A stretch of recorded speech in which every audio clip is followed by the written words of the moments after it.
my first way of making money outside of that, like once I started, was group trips. I had two big opportunities, and then like I started branching out a lot of things at the same time. So the first thing I thought of doing is like, okay, I have a following now. Just because you have a following doesn't mean you make money. Yeah, I know absolutely. people with a lot of followers that make very little money, and people with very little followers that make a lot of money on social media. It just depends on your perspective. So I looked for ways to make money with my platform that didn't feel like I was selling out. Because I did not want to like roll up and be like, hey, like buy this hair gel, you know what I mean? Like things that didn't make sense.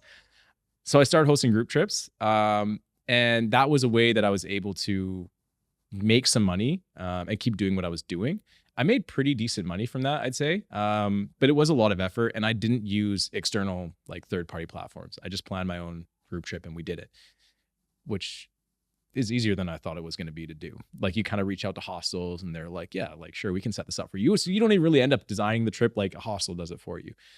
Outside of that, I because of the awareness people had of me, I was totally able to use that as kind of a flex with clients. So one of the biggest things was I was in Fiji. I didn't have service. I was on the boat and we had just done like an 11-day crossing from New Zealand to Fiji. It's supposed to take 4 days. We hit a storm. And we had no service during the whole time. When I got to Fiji, my friend reached out to me and he's like, hey, like this motorcycle expedition company was looking for a videographer. And I know that you love riding dirt bikes. So I just told them that you'd be down to do it.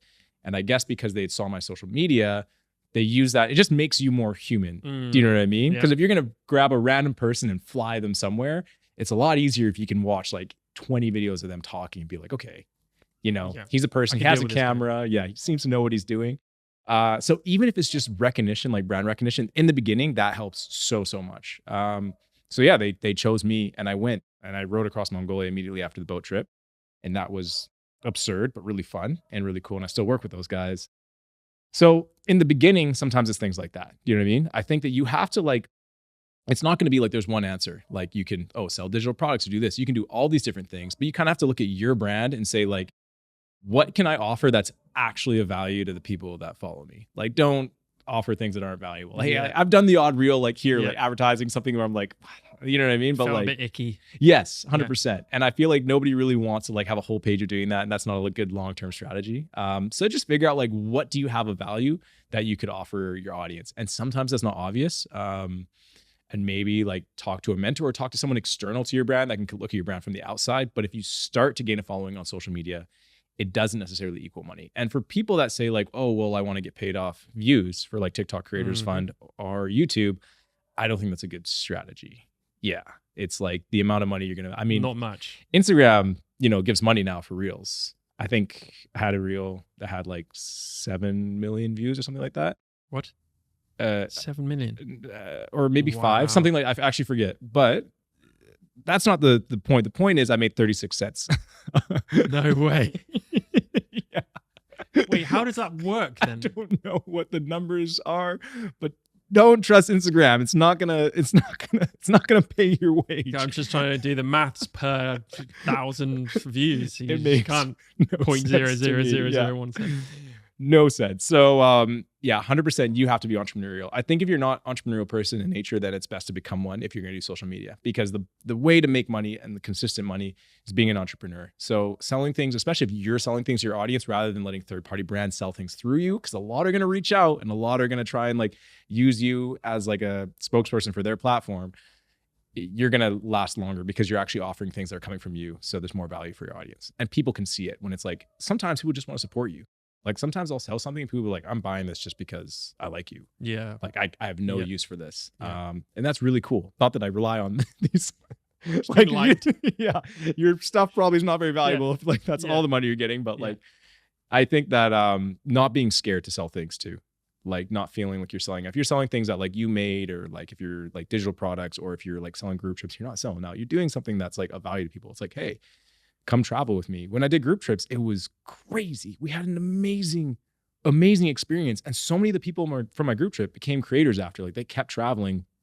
And some of them, like they know more creators than I do now because they're like better at networking than I am. So it's cool to be like, wow, we did that and we actually like gave value to people and they made connections out of it. So yeah, it's also a better feeling when you can do things that feel like you're offering real value. Tell us a bit about your group trips. What do they entail? So I'm actually on my way out of group trips right now, as much as I love them. Okay. I'm doing more like expeditions, like smaller expeditions, because I'm obsessed with expeditions. What's the difference? Well, group trips is like we take like 15 to 20 people to, like, we went to Vietnam a couple months ago. We're going to East Java in 2 months. And these places are really cool and not like necessarily super traffic, but it's not an impossible place to go. In 2 weeks, I'm going to Mongolia with 8 people. And with the expeditions, I try and focus more on people that I've met or been on my previous group trips, or I interview people over like Instagram or something like that.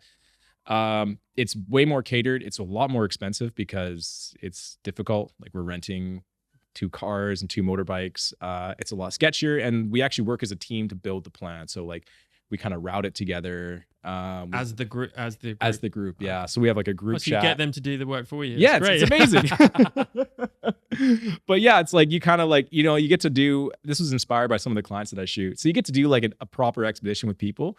And that's like what I've fallen in love with. But my goal is like, I don't necessarily, that there's less money in that field. You're doing smaller trips, and it's way more expensive. But for me now, it's a lot more of like selling digital products and things like that, rather than focusing the money just from group trips.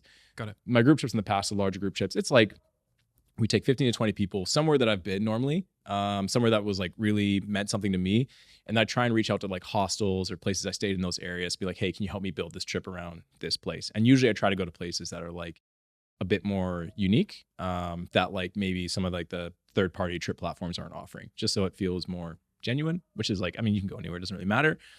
But yeah, those have been amazing. And then expeditions is like more hardcore things, like driving across Mongolia, where surely we're probably going to get stuck and break down for 3 days or something like that, which, a lot of people don't want to sign up for.